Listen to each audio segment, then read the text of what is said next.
날씨가 갑자기 추워져서 많이 움츠려드는데 그럼에도 불구하고 오늘 참 좋은 날입니다. 왜냐하면 하나님께 예배드리는 날이기 때문입니다. 가장 행복한 시간이 우리에게는 예배드리는 시간인 줄 믿습니다. 그래서 이 세상에서 가장 행복한 사람들은 바로 저와 여러분입니다. 그러신 줄 믿습니다.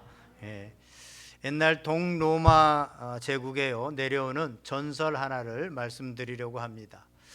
동로마에 이제 내려오는 전설 가운데 어떤 한 사람이 이제 동로마의 수도인 콘스탄티노플에 마차를 타고 가는데 성에 다다르니까 어떤 한 할머니가 자기를 막 태워달라고, 나를 좀 태워주시오라고 말하는 거예요. 그래서 이 사람이 그 할머니를 마차에 태웠습니다. 마차를 태워서 이렇게 그 할머니를 보니까 할머니의 인상이 굉장히 험악하고 무섭고 흉하게, 막 코도 흉하게 생긴 거예요. 그래서 깜짝 놀래가지고 할머니 누구세요? 이렇게 물어봤더니 그 할머니가 하는 말이 나는 콜레라 귀신이요, 이렇게 대답을 했습니다. 깜짝 놀라서 콜레라 귀신이 왜 이 우리 콘스탄티노플에 들어가냐고, 우리 성에 뭐하러 들어가냐고 그러자 그 할머니가 내가 사람을 죽이러 갑니다, 그렇게 말을 했어요. 그래서 당장 내리시오 라고 했는데 나는 그럴 수가 없어요 라고 하면서 할머니는 내가 콘스탄티노플에 들어가서 5명만 죽일 거예요. 5명만. 그러니까 그것을 분명히 믿으시고 갑시다. 그러면서 이 가슴에서 칼 비수를 꺼내 가지고 젊은이에게, 마차 주인에게 주면서 혹시 내가 콘스탄티노플에 들어가서, 이 성에 들어가서 5명 이상을 죽이면 이 칼로, 이 비수로 나를 찔러 죽이시오 라고 얘기를 했습니다. 그리고 이제 성으로 들어갑니다. 성에 들어가자마자 이 할머니가 그 성에서 내려서 이 집 저 집 들어갑니다. 들어가자마자 이 집 저 집에서 병에 걸리고 콜레라가 걸려서 소문이 막 퍼지고 난리가 납니다. 막 사람들이 죽어갑니다. 그런데 3일 상간에 2,000명이나 되는 숫자가 죽는 거예요. 그래서 이 젊은이가 아니 이 사람이 5명만 죽인다고 하더니 어떻게 2,000명이 넘는 사람들이 죽어가나, 안 되겠다 하면서 비수를 들고 이제 그 할머니를 이 집 저 집 찾아 나섭니다. 어느 집에 가서 이 할머니를 만났습니다. 이게 어찌된 일이요? 왜 2,000명이나 죽어나가요? 이러면서 얘기를 하자 이 할머니가 나는 5명밖에 안 죽였어. 난 5명밖에 안 죽였어. 다른 사람들은 다 무서워서 스스로 죽은 거예요 라고 그렇게 얘기를 했다는 겁니다. 여러분, 무서워서 죽는 사람들이 많습니다. 무서워서 마음도 죽고, 무서워서 육신도 죽고, 무서워서 사업도 실패하고, 무서워서 인생의 여러 가지 시험에도 낙제를 하고, 무서워서 경기도 지고, 무서워서 실패하고 힘들게 되어지고 어렵게 되어지고, 이런 일들이 너무나도 우리의 삶에 많이 있다고 하는 것입니다. 그래서 하나님께서는 이러한 공포로부터, 무서움으로부터, 두려움으로부터 우리가 자유하고 평안한 마음으로 행복하게 감사하게 살기를 원하십니다. 그래서 이 공포, 이 두려움들을 이길 수 있도록, 이겨나갈 수 있도록 우리에게 힘과 능력을 주시는데, 어떻게 하면 우리가 이 공포를 이기고 하나님이 주시는 그 평안과 담대함으로 살아갈 수 있을까? 오늘 본문에서 그 해답들을 우리가 찾을 수 있습니다. 오늘 본문의 배경을 보면 이렇습니다. 당시에 세계 최강대국이었던 아람 왕이 당시 조그마한 나라였던 이스라엘, 북이스라엘을 침공합니다. 그런데 침공할 때마다 자꾸 아람 군대가 지는 거예요. 왜 지지? 우리나라가 이렇게 크고 저쪽 손바닥만한 나라, 번번이 치려고 계획을 세우고 또 들어가면 실패를 하는 겁니다. 왜 그런가 봤더니 그 나라에 엘리사라고 하는 선지자가 있어서 자신들이 어떤 계획을 세우고 동쪽을 치려고 하면 이 엘리사가 이미 다 알고 이스라엘 왕에게 얘기를 하는 겁니다. 지금 동쪽으로 칠 거니까 거기에 매복해 있다가 저들을 기습 공격하십시오, 이런 식으로 해가지고 아람 군대가 쳐들어올 때마다 번번이 지는 거예요. 그래서 이 아람 왕이 자신들이 계속 피하자, 이거 어찌된 일이냐고 가서 알아보라고 했더니 그 나라에 엘리사가 있어서 이러이러합니다 라고 얘기를 합니다. 그랬더니 그러면 엘리사를 먼저 잡아와라. 엘리사를 먼저 잡아 죽이려고 합니다. 그러면서 엘리사가 어디 있느냐 묻습니다. 그랬더니 도단에 있습니다 라고 대답을 합니다. 그러면 도단성을 다 군대를 가지고 가서 둘러싸라. 그래서 도단성을 그냥 군대를 데리고 가서 마병과 말과 또 군사들을 데리고 가서 겹겹이 둘러쌉니다. 이걸 모르고 이제 아침에 잠을 자고 일어나 보니까 이 엘리사의 그 종 사환이 밖에 이렇게 나가서 쭉 보니까요, 거기에 아람 군대가 겹겹이 싸서 자신들을 잡으려고 합니다. 자신들을 죽이려고 합니다. 그 사환이 너무나도 무서워서 오늘 본문에 보면 아하 내 주여 우리가 어찌하리까 라고 그렇게 말하고 있습니다. 자신들을 잡으려고 온 많은 병사와 군사들을 보면서 얼마나 두렵고 떨렸겠습니까? 아마 오금이 저리다 라고 하는 말이 이때 쓰는 말 같습니다. 이 병사는 이 엘리사의 종은 그야말로 오금이 저렸습니다. 그래서 이제 꼼짝없이 죽었구나 라고 하면서 우리가 어찌합니까? 라고 지금 비명을 지르고 있는 것입니다. 그런데요, 그 소리를 들은 엘리사가 사환에게 위로하는 말이 좀 황당합니다. 우리 16절 말씀 다시 한번 뭐라고 엘리사가 대답하는지 한번 들어보겠습니다. 같이 한번 읽습니다. 시작. 대답하되 두려워하지 말라. 우리와 함께한 자가 그들과 함께한 자보다 많으니라. 아멘. 엘리사의 사환 입장에서 보면 이 소리는 지금 말이 안 되는 소리입니다. 분명히 자기 눈으로 똑똑히 보고 있고 현실은 절망적인 현실입니다. 아람 군대가 겹겹이 둘러싸고 있는 현실입니다.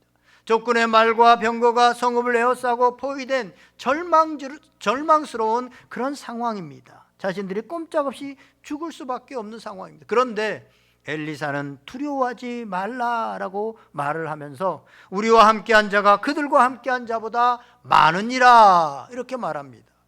같은 상황 속에서 엘리사와 그의 종이 시각이 완전히 다릅니다. 사환은 그 상황을 절망적인 상황으로 보았습니다. 우리는 끝났다, 우리는 죽었다 라고 그렇게 보았습니다. 그래서 비명을 질렀던 것입니다. 그런데 하나님의 사람인 엘리사는 시각이 정반대입니다. 오늘 본문에 보면 하나님의 사람 이렇게 엘리사를 표현하고 있습니다. 정반대입니다. 두려워할 것이 없다는 것입니다. 이런 차이가 어디서 옵니까? 똑같은 상황에 놓여 있고 똑같은 상황을 보고 있습니다. 그런데 시각이 전혀 다릅니다.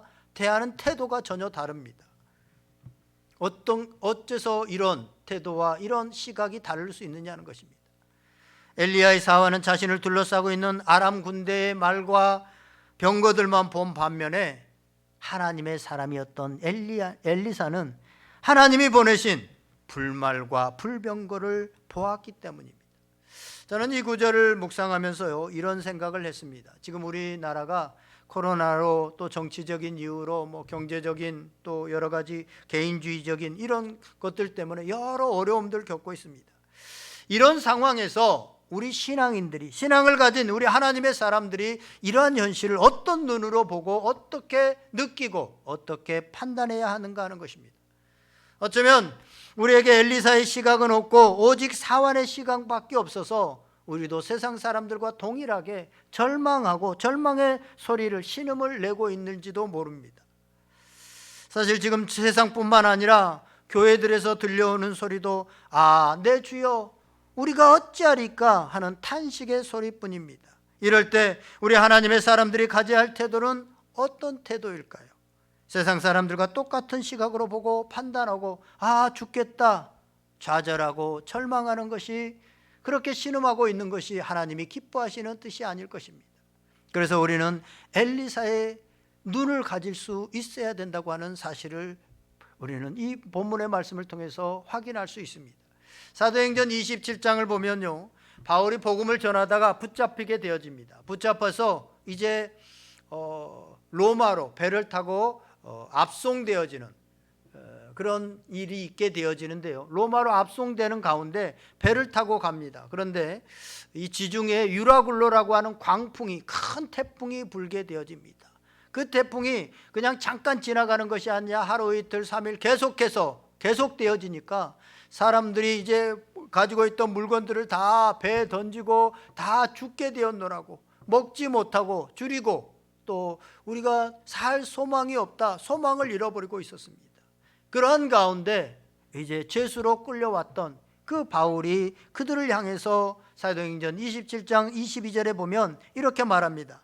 내가 너희를 권하노니 이제는 안심하라. 너희 중 아무도 생명에는 아무런 손상이 없겠고 오직 배뿐이리라. 아멘. 이런 얘기를 합니다. 이 얘기를 듣고 있을 때 말이죠, 선장이나 또 그를 호송하는 군인들이 이 얘기를 들으면 어떤 생각이 들까요? 자기 문제도 해결하지 못하고 지금 꼼짝없이 잡혀가지고 죄수로 곧 죽게 될, 아무런 힘도 없고 능력도 없는 저 사람 뭐라고 하는 거야? 저 사람 정신이 어떻게 된 거 아니야? 결박당한 죄수 주제에 우리 보라 뭐 안심하라 뭐 하라, 무슨 말이야? 이런 반응을 했을 겁니다. 그런데 바울은요, 분명한 근거가 있었습니다. 분명한 본것이 있었습니다. 그냥 그 얘기를 하고 있는 것이 아닙니다. 그냥 그 사람들을 위로하려고, 그냥 뭐 자기를 좀 안심시키려고 자기 체면을 걸고 있는 것도 아닙니다. 바울은 죄수의 몸으로 아무 힘도 없고 능력도 없는, 이 문제를 어떻게 해결할 수 없는 상황 가운데 있었지만 그는 확신을 가지고 안심하라라고 말을 하고 있습니다. 그럴 수 있었던 것은요, 사도행전 27장 23절에서 25절까지 보면 이렇게 말합니다. 내가 속한 바 곧 내가 섬기는 하나님의 사자가 어젯밤에 내 곁에 서서 말하되 바울아 두려워하지 말라. 내가 가이사 앞에 서야 하겠고 또 하나님께서 너와 함께 항해하는 자를 다 내게 주셨다 하였으니 그러므로 여러분이 안심하라. 나는 내게 말씀하신 그대로 되리라고 하나님을 믿노라. 아멘. 바울은 그 절망적인 상황, 그 어려운 상황, 이제 배가 뒤집히고 죽어가는 그 상황 가운데서 영안이 열려서 하나님의 사자를 보았고 하나님의 음성을 들었습니다. 남들이 보지 못한 것을 보고 들을 수 있었기 때문에 바울은 이렇게 동일한 상황에서도 안심하십시오, 두려워하지 마십시오 라고 말할 수 있었던 것입니다. 이제 오늘 다시 본문으로 돌아와 보면요, 지금 엘리사와 엘리사의 종은 같은 상황 속에 있습니다. 같은 것을 보고 있습니다. 그런데 하나님의 사람인 엘리사는 그 사환과 시각이 전혀 다릅니다. 시각이 둘이 전혀 다릅니다. 이런 상황 가운데서 엘리사가 취하는 태도는 무엇입니까? 엘리사는 그 사환, 그 젊은 사환에게 너 왜 저것도 못 보니? 왜 믿음이 그렇게 없니? 좀 믿음을 가져라. 지금까지 뭐 했니? 나 따라다니면서 많은 거 보지 않았느냐? 라고 그렇게 나무라고 자기 논리나 주장을 가지고 사환을 설득하려고 애쓰지 않습니다. 하나님의 사람인 엘리사는 자기와 생각이 다른, 영적인 것을 보지 못하는 그 젊은 사람과 논쟁하는 대신에 하나님, 저에게 보여주셨던 이것을, 내 눈을 열어서 보여주셨던 이것을 저 사환에게도, 저 젊은 사환에게도 보여주십시오. 영적인 눈을 열어주십시오 라고 그렇게 기도하고 있는 것입니다. 저는 예전에요, 이 영적인 것을 잘 모르고 또 그것을 깨닫지 못하는, 오래 교회를 다녔는데도 그런 성도들이 참 답답하기도 하고요, 또 젊은이들을 보면 영적인 것들을 전혀 모르면서 그냥 반대 의견을 내고, 그러면 내가 본 거, 내가 알고 있는 거, 이걸 어떻게든 주입시키려고 막 윽박지르듯이 그렇게 했습니다. 성경 공부를 할 때도, 전도를 할 때도 어떻게든 내가 본 거, 내가 알고 있는 거, 이것을 막 윽박지르려고, 특별히 거부하는 사람들을 향해서 막 논리로 그것을 이기려고, 그러면 그가 믿는 줄 알았습니다. 전도하다가. 그런데요, 그게 아니더라고요. 어느 순간 깨닫게 되어졌습니다. 그래서 저는 가급적이면 논쟁을 피하려고 하고, 내가 본 건, 내가 알고 있는 것을 분명히 전하되 윽박지르지 않고 그가 깨달을 수 있도록 오히려 뒤에서 기도하고, 내가 본 것을 저도 보게 하여 주시옵소서. 내가 윽박지르고 내가 논리적으로 막 얘기를 해서 그가 들었다고 한들 그는 온전한 믿음을 갖지 못합니다. 내가 본 건, 내가 깨닫게 된 거, 내가 안 것을 그들도 보아야만 온전한 믿음을 가지더라고 하는 사실입니다. 그래서 우리도 성도들을 대할 때 구역장으로 또 어떤 기관에서 아이들을 가르치고 이럴 때도 마찬가지입니다. 우리가 그들이 좀 깨닫지 못하고 알지 못할 때 그들을 윽박지르고 막 그러기보다는 내 생각을, 내 주장을 주장하기보다는 그들에게 내가 본 것을 분명하게 얘기하고 뒤로 물러서서 그들도 내가 본 것을 보게 하여 주시옵소서, 깨닫게 하여 주시옵소서 기도할 때 그들이 깨닫게 되어지고 보게 되어진다는 것입니다. 실제로 오늘 엘리사가 자기의 사환을 위해서 하나님께 기도하자 엘리사의 사환이 눈이 열리게 되어지고 영적인 실체들을 드디어 보게 되어집니다. 자신들을 호위하고 있는 하늘 군대가 산에 가득할 정도로 많았다는 것입니다. 하나님께서 보내신 수많은 불말과 불병거가 아람 군대보다 더 많은 숫자로 그들을 포위하고 있는 것을 보게 되어집니다. 사람은요, 이 궁지에 몰리잖아요. 궁지에 몰리면 내 편은 하나도 없고 다 나를 죽이려고 하고 나를 음해하려고 하고 나를 비방하는 그런 사람들만 있다라고 생각이 되어집니다. 우리가 어떤 직장 생활이나 어떤 그래서 정말 내가 궁지에 몰릴 때는 이런 생각들을 갖게 합니다. 그런 생각이 들면 절망하게 되고 포기하게 되어지고, 우리 안성에 한 달 정도 됐나요? 어떤 교육 공무원 중에 한 분이 이렇게 스스로 목숨을 끊은 일이 있었죠. 그런데 그 이유를 봤더니 그 직장 내에서 나를 왕따시킨다, 내가 어떤 걸 했는데 그것 때문에 오히려 뭐 피해를 입었다고 자꾸 자기를 공격한다, 뭐 이런 기사더라고요. 우리가요, 자기가 궁지에 몰릴 때 되면 내 편은 하나도 없구나, 다 나를 공격하려고 하는구나, 이런 생각들이 듭니다. 하나님의 사람들도 이런 생각이 들 때가 있어요. 열왕기상 19장에 보면 엘리야가 갈멜산 그 영적인 전투를 이기게 되잖아요. 이방 신을 섬기는 제사장들과 850대 그것을 이기게 되어지고, 그래서 이제 다 이겼는데 이세벨이 그것 때문에 엘리야를 죽이겠다, 아합 왕의 왕비였던 그가 그를 죽이겠다라고 하니까 보니까 주변에 자기를 돕는 사람은 아무도 없고 자기 혼자만 남은 것 같아요. 그래가지고 도망가가지고 광야에서 로뎀나무 밑에서 하나님 나를 차라리 죽여주시옵소서 라고 뭐 이러고 한탄하고 그냥 힘을 잃고 있잖아요. 그때 하나님께서 그에게 먹을 것을 주시고 위로하면서 하시는 얘기가 뭡니까? 이스라엘 백성 중에 아합에게 무릎 꿇지 않고 아합에게 절하지 않는 사람을 내가 7,000명을 남겨두었다. 그러니까 너와 함께하는 사람들이 있다. 이것을 듣게 되어집니다. 그리고 새 힘을 얻게 되어지죠. 우리가요, 어떤 일을 한다든가 실망하고 낭망할 때요, 더 이상 앞으로 나아가지 못하겠다고 생각할 때 아무도 나를 돕는 사람들이 없구나, 나와 함께하는 사람이 없고 나를 이해하는 사람이 없구나 라고 할 때 우리는 절망하고 실망하게 되어집니다.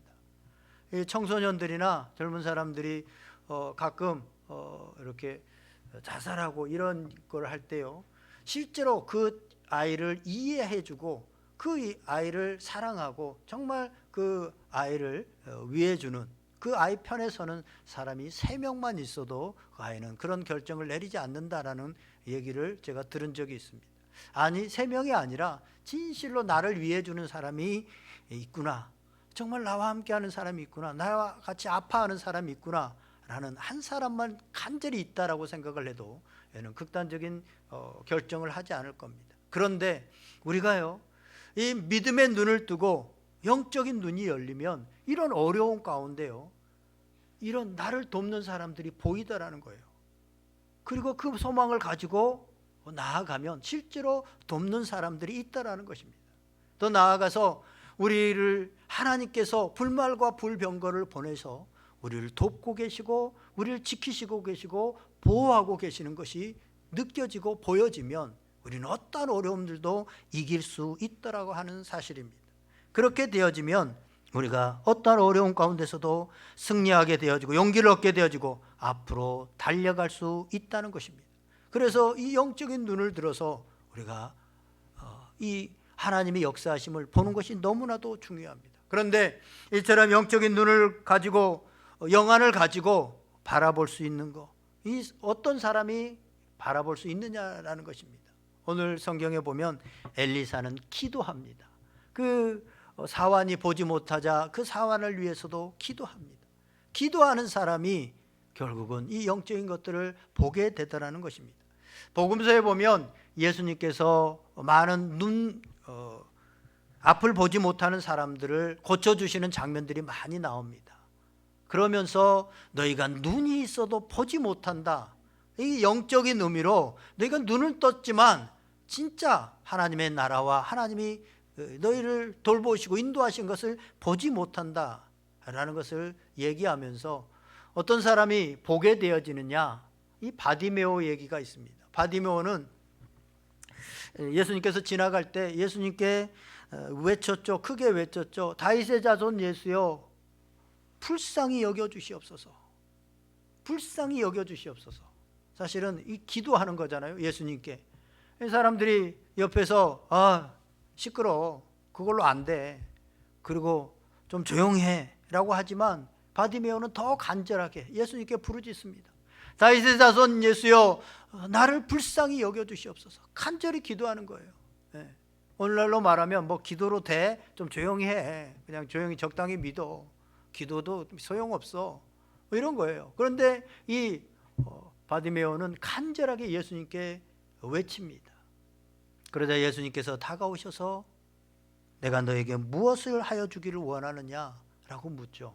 사실은 예수님께서 이 바디메오가 무엇을 원하는지 이미 다 알고 있습니다. 기도하지 않아도 다 알고 있습니다. 그런데 예수님은 바디메오가 정말 간절한 마음으로 자기 입술로 원하는 것을 고백하기를 원했습니다. 내가 무엇을 하기를 원하느냐 예수님께서 말씀하시자 바디메오는 즉각적으로 네, 보기를 원합니다. 보기를 원합니다. 그렇게 말하자 예수님께서 드디어 기적을 일으키시고 보게 되어집니다. 오늘 우리도 마찬가지입니다. 답답한 현실 가운데서, 앞이 안 보이는 깜깜한 현실 가운데서, 무엇을 해야 될지 모르는 상황 가운데서 주님 보기를 원합니다. 나의 눈을 열어주시옵소서, 나의 눈을 열어주시옵소서 라고 간절히 구할 때 사람들이 그걸로 안 돼, 조용히 해, 기도가 무슨 소용이 있어 라고 하지만 앞을 보여주시옵소서, 영안을 열어주시옵소서 간절히 기도하는 자가 열려지는 역사가 있게 되어지고 하나님의 일하심을 보게 될 것입니다. 할렐루야. 이 사실을 너무나도 잘 알고 있었던 바울은 에베소 교회를 향해서 그 성도들을 위해서 이렇게 기도합니다. 에베소서 1장 16절에서 19절에 보면 이렇습니다. 내가 기도할 때 기억하며 너희로 말미암아 감사하기를 그치지 아니하고 우리 주 예수 그리스도의 하나님 영광의 아버지께서 지혜와 계시의 영을 너희에게 주사 하나님을 알게 하시고 너의 마음의 눈을 밝히사 그의 부르심의 소망이 무엇이며 성도 안에서 그 기업의 영광이 풍성함이 무엇이며 그의 힘의 위력으로 역사하심을 따라 믿는 우리에게 베푸신 능력의 지극히 크심이 어떠한 것을 너희로 알게 하시기를 구하노라. 아멘. 바울은 자신이 목회하고 있고 또 그 성도들을 향해서, 에베소 성도들을 향해서, 또 다른 많은 성도들을 향해서 지혜와 계시의 영을 허락하여 주셔서 저들의 마음의 눈이 뜨이게 하여 주시옵소서. 그래서 하나님의 그 부르심의 소망이 무엇인지, 그 안에 있는 기업의 풍성함이 무엇인지, 그 안에 있는 능력의 크심이 어떠한지를 알게 하여 주시옵소서 간절히 기도했습니다. 바울이 전하기도 했지만 하나님의 이런 분이시다, 예수님의 부활과 십자가와 부활을 전했지만 그들의 마음 가운데 믿음이 생기지 않고 그것을 보지 못하는 사람들을 향해서 간절히 마음의 눈을 뜨게 하여 주시옵소서, 영적인 눈을 뜨게 하여 주시옵소서 라고 기도했던 것입니다. 사랑하는 여러분, 기도할 때 우리가 영적인 눈이 뜨이게 되어지고 하나님의 세계를, 하나님의 역사하심을 보게 된다고 하는 사실들을 다시 한번 확신할 수 있기를 바랍니다. 그런데 우리가요, 주의할 점은 성령도 우리의 눈을 밝혀주시지만 악령도 똑같이, 마귀도 똑같이 우리의 눈을 밝혀준다고 하는 사실입니다. 마태복음 3장에 보면 아담과 하와가 처음 범죄하는 사건이 나오죠. 아담과 하와가 하나님이 따먹지 말라고 하는 선악을 알게 하는 나무의 열매를 먹음으로 인해서 타락합니다. 하와가 뱀에게 꼬임을 받아서, 사단에게 꼬임을 받아서 먼저 먹게 되어지고 아담 남편에게도 주어서 함께 먹습니다. 그때 그 결과로 창세기 3장 7절에 보면 이렇게 말합니다. 이에 그들의 눈이 밝아져 자기의 벗은 줄을 알고 무화과 나무 잎을 엮어 치마로 삼았더라. 그들의 눈이 밝아졌다는 거예요. 범죄한 순간, 사단이 들어오는 순간 그들의 눈이 밝아졌다는 거예요. 성령도 우리의 눈을 밝히시지만 이 악한 영도 우리의 눈을 보게 한다는 거예요. 밝힌다는 거예요. 그런데 그 결과가 뭡니까? 성령이 임하시면 우리가 하나님의 영광과 부르심의 소망과 하나님의 그 기업의 풍성함과 또한 그 안에 있는 놀라운 능력들을 우리가 보게 되어지고 알게 되어지는데, 사단이 갖다 주는 눈을 열게 되어지면 뭘 봅니까? 자기들이 벗은 줄을 알고 악한 영이 갖다 주는 그런 시선은요, 왜곡된 시선입니다.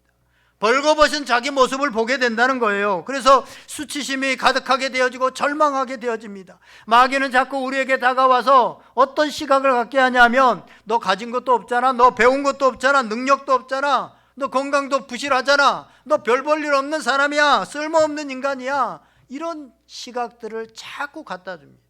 사단은 자꾸 이런 생각을 우리에게 갖다 주고 이런 눈을 우리에게 갖게 합니다. 하지만 성령 하나님이 우리 가운데 임하면 어떻게 됩니까? 하나님의 영광을 보게 되어집니다. 우리 자신이 비록 부족하고 연약하지만 존귀한 존재임, 하나님이 보시기에 두고 보기에도 아까운 그런 존재라고 하는 존귀한 자임. 그래서 스스로 자존감이 있게 되어집니다. 하나님이 나를 걸작품으로 만들었다라고 하는 시각을 갖게 됩니다.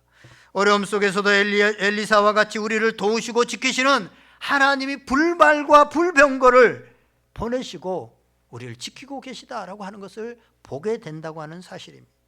사랑하는 여러분, 우리 자신을 한번 돌아볼 수 있기를 바랍니다. 여러분의 눈이 밝아졌습니까? 밝아졌다면 누구에 의해서 밝아졌죠?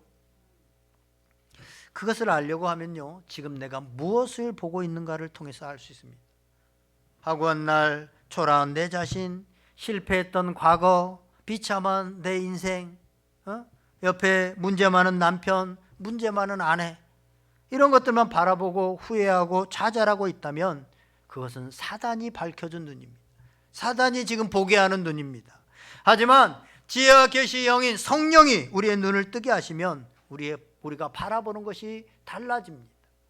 성령이 우리 눈을 뜨게 하면 하나님의 영광을 보게 되어지고, 두려운 가운데서도 하나님께서 불말과 불병거를 보내서 나를 지키시고 어미하고 계시는 그 하나님을 보게 된다고 하는 사실입니다. 이제 말씀을 정리해 보겠습니다. 창세기 28장에 보면 야곱의 이야기가 나옵니다. 야곱이 아버지와 형 에서를 속여서 장자권과 축복권을 빼앗습니다. 그 분노한 형 때문에 같이 살지 못하고 이제 하란으로 이렇게 가게 되어집니다. 혼자 이제 하란으로 정처 없이 떠나는데 광야에서 하룻밤을 잠을 자게 되어집니다. 광야는 무서운 짐승들이 또 악한 것들이 있는 그런 곳입니다. 위험한 곳이고 또 혼자 있으니 얼마나 외롭습니까? 두렵습니까? 그러기다가 이제 앞으로 어떻게 장차 살아갈까, 장래의 일을 생각하면 참 답답하고 암담합니다.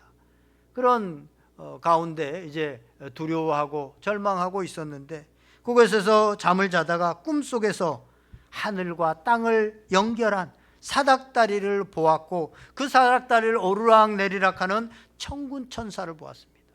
거기서 하나님이 나와 함께 하시구나, 이 광야에 나 혼자 있는 줄 알았는데, 내 편이 아무도 없는 줄 알았는데 내 편이 있고 하나님이 나와 함께 하시구나 하면서 두려움을 이겨내고, 거기서 베델에 하나님의 성전을 내가 세우리라 라고 하는 그런 소망을 갖게 되어집니다.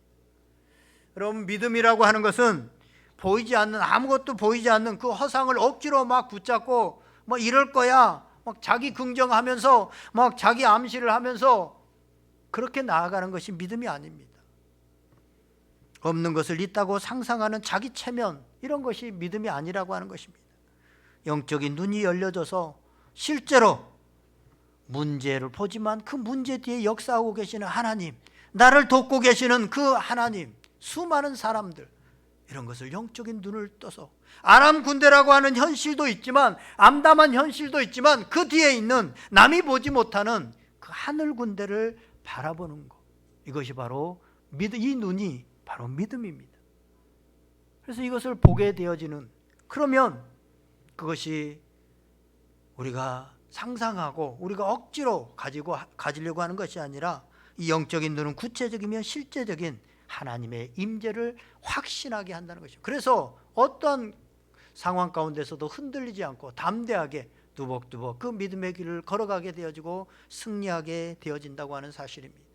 사랑하시는 여러분, 참으로 어렵고 혼란한 시대를 살아갑니다. 그리고 날마다 우리를 두렵게 하는 일들이, 크고 작은 일들이 우리 주변에 끊임없이 일어납니다. 그럴 때 우리 눈을 열어서 우리를 도우시고 인도하시는 하나님을 보지 못하면 실패자가 될 수 있고, 두려움으로 죽을 수 있고, 두려움으로 주저앉을 수 있습니다. 그러나 우리 그 문제 뒤에 있는 하나님을 보게 되어지면 그 문제 가운데서 엘리사처럼 두려워하지 않고 담대하게 이기며 승리하며 나아갈 수 있다고 하는 사실입니다. 사랑하신 여러분, 이 믿음의 눈이 여러분들에게 열려서 우리를 도우시고 우리와 함께 하시는 하나님을 보고 수많은 사람들을 볼 수 있기를 주님의 이름으로 축원드립니다. 믿음으로 그렇게 보면 그런 일이 우리 삶에 실제로 일어나게 된다고 하는 사실입니다. 우리가 믿음으로 바라봤는데 그게 실제화되는 것이 우리의 신앙입니다. 사랑하는 여러분, 여러분의 삶에 이러한 일들이 많이 구체적으로 일어나시기를 주님의 이름으로 간절히 축원드립니다. 기도하겠습니다. 우리 오늘 말씀을 생각하면서 하나님, 영적인 눈을 떠서, 눈을 열어서 보게 하여 주시옵소서. 하나님, 눈을 열어 보게 하여 주시오. 오늘 내 삶 가운데 아무도 돕지 않는 것, 아무런 해결책이 없는 것 같은데 하나님이 내시는 길을 영적인 눈을 통해서 보게 하여 주시옵소서. 사단이 갖다주는 그런 잘못된, 왜곡된 시각을 갖지 않게 하시고 하나님이 주시는 그 시각을 갖게 하여 주시옵소서. 성령 하나님께서 여러분들의 마음에 들려주신 음성 붙들고 이 시간에 간절하게 한번 기도하시겠습니다.